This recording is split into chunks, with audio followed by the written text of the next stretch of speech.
Director நட்பா இருக்கலாம், ஆனா அடிமையா இருக்கக்கூடாது. அதுதான் இன்னைக்கு சினிமாவில் வந்து விஷயம் என்னன்னா, நான் பல செட்டுக்கு போகும்போது நிறைய அடிமையா இருக்கிறாங்க. அப்போ டைரக்டரே அடிமையா இருக்காங்கன்னா மற்ற டெக்னீஷியன் என்ன ஆகுது பாருங்க. அப்ப படம் எப்படி வரும்? எப்படி வரும் சொல்லுங்க. ஒரு படத்துல போகும்போது 32 மானிட்டர் இருக்கு. ஹீரோயினுக்கு ஒரு மானிட்டர், ஹீரோயின் அசிஸ்டன்ட்டுக்கு ஒரு மானிட்டர். இது யாரு இதெல்லாம் எப்படி டைரக்ட் பண்றது? நான் சொன்னேன், இது என்ன, இது எப்படி டைரக்ட் பண்றது? ஆளாளுக்கு வந்து பார்த்துட்டு ஆளாள் கரெக்ஷன் சொன்னாங்கன்னா எதுக்கு டைரக்டர்?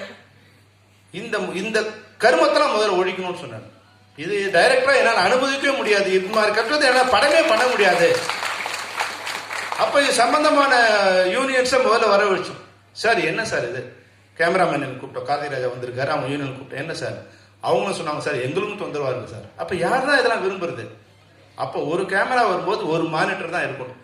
இப்படி இருந்தாதான் எங்களால் டைரக்ட் பண்ண முடியும். நான் பார்த்துப்பேன் இல்லையா, என் மேல் நம்பிக்கை வச்சுதானே நீங்க வரீங்க. ஹீரோயினோட அசிஸ்டன்ட் காஸ்டியூமருக்கு ஒருத்தர், மேக்கப் மேனுக்கு ஒருத்தர், அவன் பார்த்து கரெக்ஷன் சொல்றதுக்கு நான் எதுக்கு இங்க நிக்கணும் கேமரா டைரக்டரா? இல்லையா? இதெல்லாம் நம்மளோட சுயமரியாதை. இந்த சுயமரியாதை நீங்க இழக்கும் போது ஆட்டோமேட்டிக்கா மற்றவங்களும் அந்த இனத்துக்கு உண்டான மரியாதையே போயிடுது.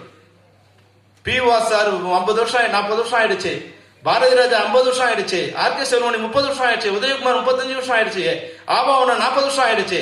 ஆனா இன்னும் பேர் வந்துட்டே இருக்கு. இன்னைக்கு மிகப்பெரிய ஹிட்டை கொடுத்த இயக்குனரோட பேர் அவங்க எவ்வளவு பேருக்கு தெரியும் சொல்லுங்க. அப்ப ஏன் அந்த ஹிட்ல, அந்த வெற்றியில நம்மளுடைய பங்கு மறைஞ்சு போயிடுது. யாரோ பேர் இருக்கு. இதை நம்ம ஒரு காலத்துல அனுமதிக்க முடியாது. இதுதான் நான் எனக்கு தோணுன விஷயம். இப்ப நான் படம் பண்ணணும்னு போகும்போது நிறைய விஷயங்கள் நான் கத்துக்கிறேன், நானே கத்துக்கிறேன்.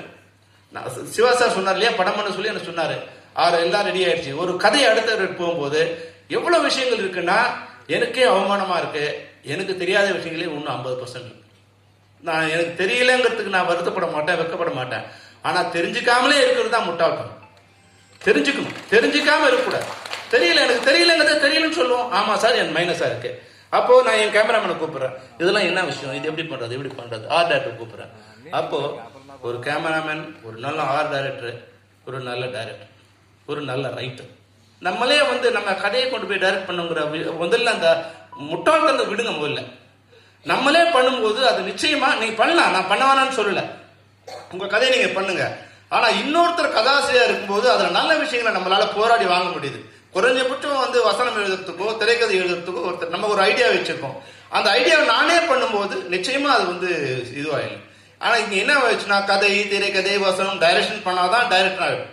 ஒருத்தர்கிட்ட போய் கதை சொன்ன உடனே இப்ப வர பிரச்சனை வந்து ஒருத்தர் டைரக்ட் பண்ண விட்டாங்க.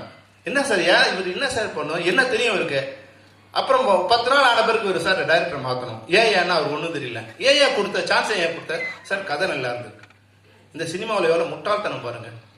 கதை நல்லா இருக்குங்கிறதுக்காக ஒருத்தருக்கு டைரக்ஷன் சான்ஸ் கொடுக்கறது வந்து சரியான விஷயமா? கதை நல்லா இருக்குன்னா கதையை வாங்க. அவன் டைரக்ஷன் பண்ண தெரியுமான்னு சொல்லி, இல்ல அவங்க ஒர்க் பண்ணான்னு கேள்வி, என்ன தெரியும், எதுவுமே தெரியாம வராங்க. இதுதான் இன்னைக்கு தமிழ் சினிமா விழுந்துட்டே வர்றதுக்கு காரணம்.